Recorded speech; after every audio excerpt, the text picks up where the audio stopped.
Woolly Kishku.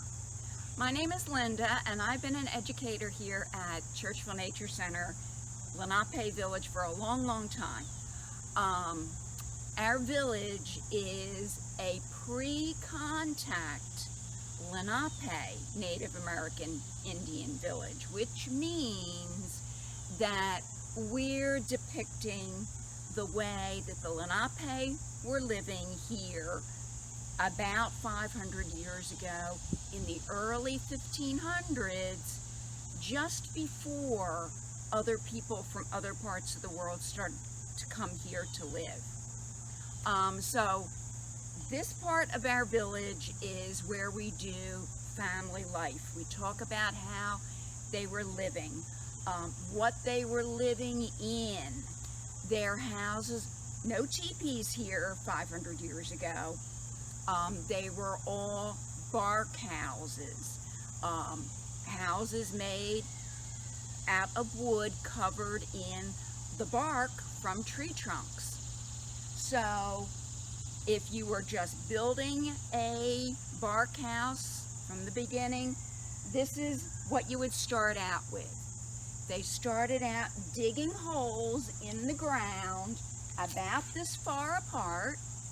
They would go out, the men would go out and cut saplings, young trees, strip the branches off, and put one end into that hole, and then bend it over, and over on this side, the saplings would be in the ground, and they bent them over, and they tied them together. You can see how they're tied together. So all of this was tied together, and this was the framework for their house, for the bark house. This would be the door. However, this door is a lot bigger than their door would have been. Their door would have been only about this high and only about this wide. The smaller your door is in the cold weather, the warmer it's going to be in here. So they had a really small door, just small enough so that a person could duck way down to get in and out. Then all of this would be covered in big sheets of tree bark. So they would go out, and with an axe, they would, come on over here. So with an axe, they usually used tulip trees, because tulip trees have nice long straight tree trunks. The branches don't come out until way up. This is a dogwood, so they wouldn't use this, but what they would do is, with their axe, they would cut a slit all along here, then cut another slit around here, cut another slit around here, and then with a pry bar, something like a long branch, they would get under that slit, under the tree bark, and pry it off. And they would do that in the spring while the sap is running, so that it would be the easiest time of the year to do that.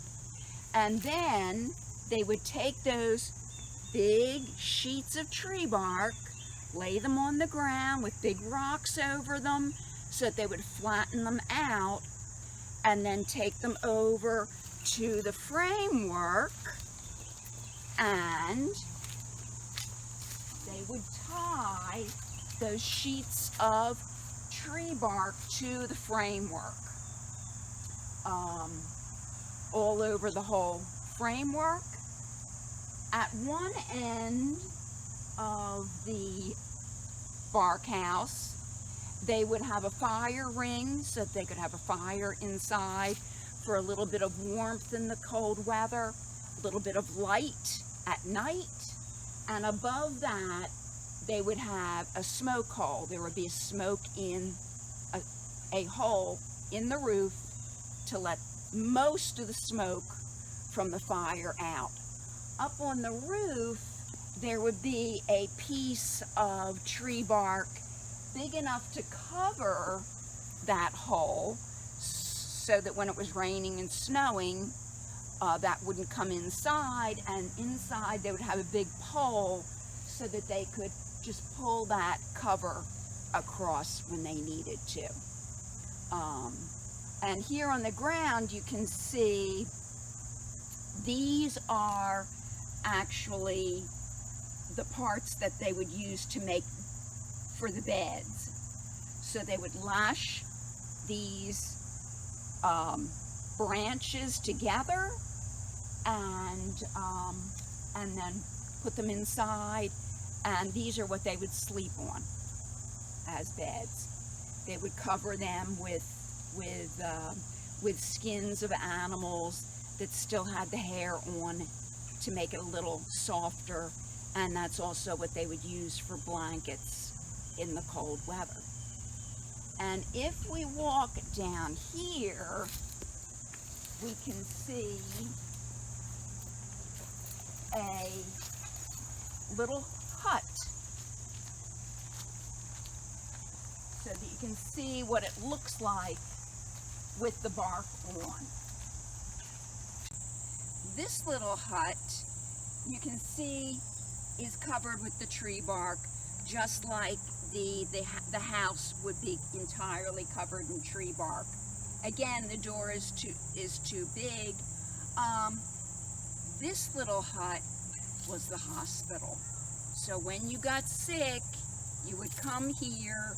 There was someone in your village that knew about medicine, and they would come here and do whatever they had to do to help you.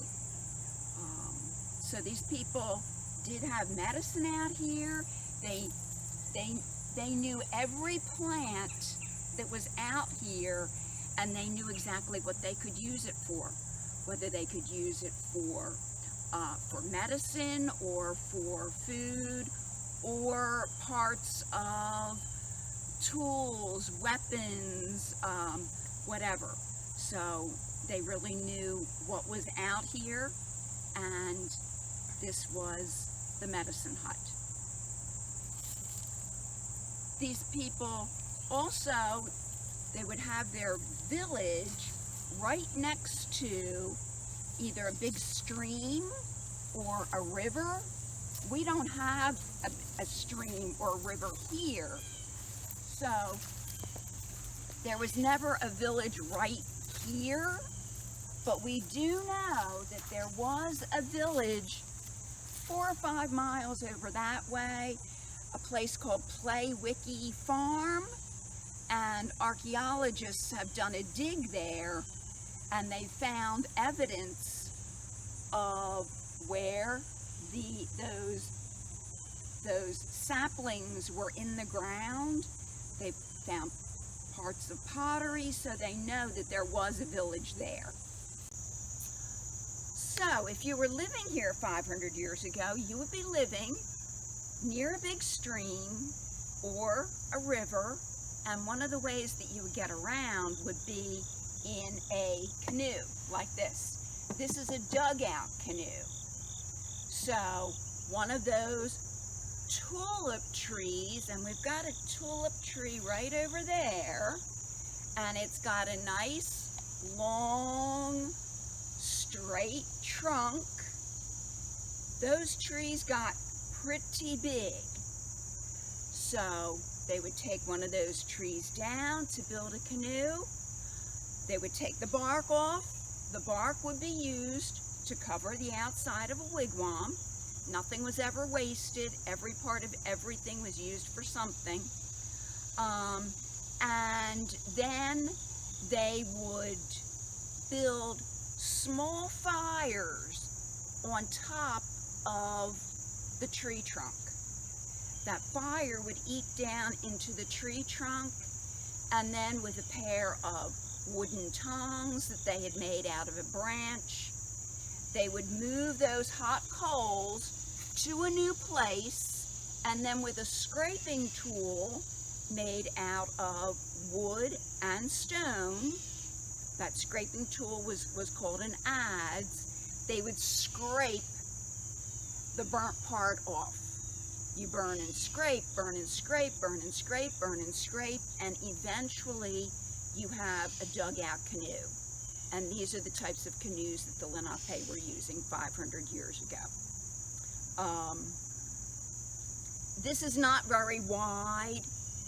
We don't cut trees down here just to make canoes. So years ago, this tree had fallen down. We needed a new canoe, so this is the tree that we used. But they would have used a tree that was wider, a bigger tree for this. They didn't usually paddle in these canoes with a paddle. They would usually stand and then just pole themselves along with a big pole, sort of like they do in Venice. That's the story of our canoe. And we hope to one day see all of you here in the village. We know that one day we will get back here, and we hope that we will see you then. Wanishi for your time.